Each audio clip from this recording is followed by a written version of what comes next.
Before attempting to create any takeoff, be sure to set the scale on the drawing. For more information on setting the scale, see the Setting Scale video. The Joist tool in PlanSwift is used for calculating things like joist, rafters, or rake walls.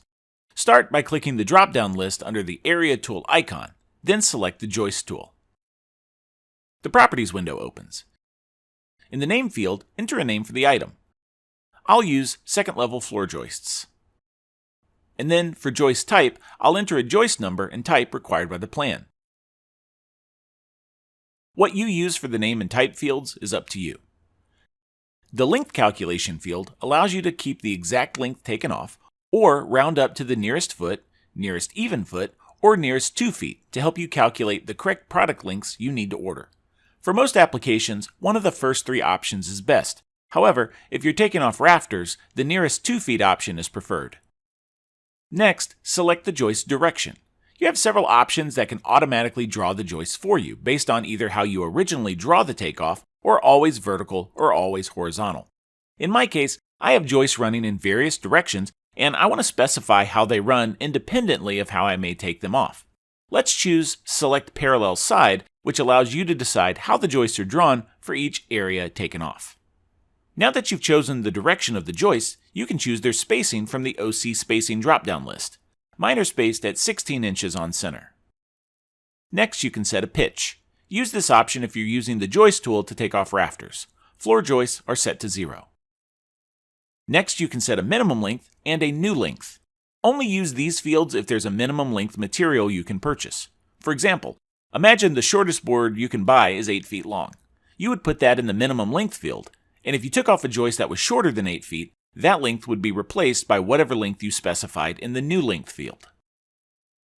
Next, you can set up a color and fill type to differentiate this takeoff from others on the screen. Finally, you have some checkboxes to select. Group Sections is selected by default and keeps all takeoff results and parts for the same item grouped across the bid. Keep this selected. Check the Automatically Generate checkbox to automatically draw the joist based on the joist direction you selected above. If you used Select Parallel Side like me, leave this unchecked.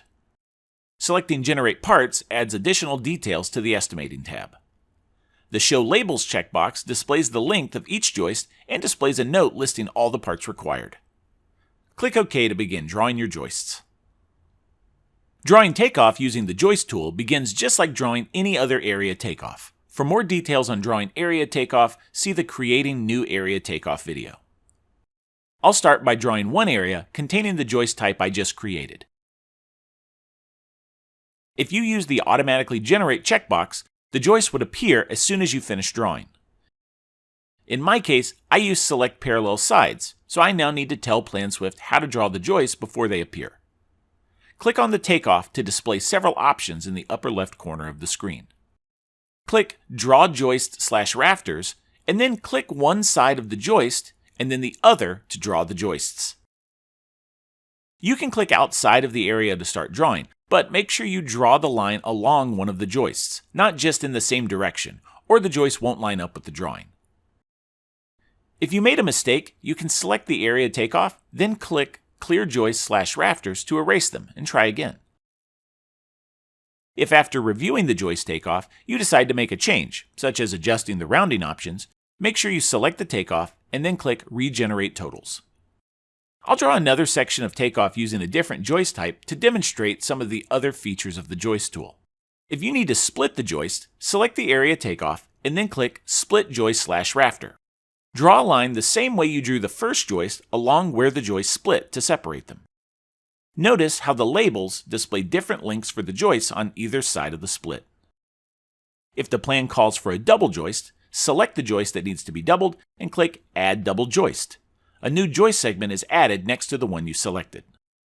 If you need to add a one-off joist to your takeoff, just select Joist Segment from the Segment drop-down list to add a new joist item. Moving to the Estimating tab, you can see the results of using the Generate Parts checkbox. Expanding on the Joist tool icon, and then again on the Joist segment, reveals each joist length has been added to the grid, making it easy to assign a price.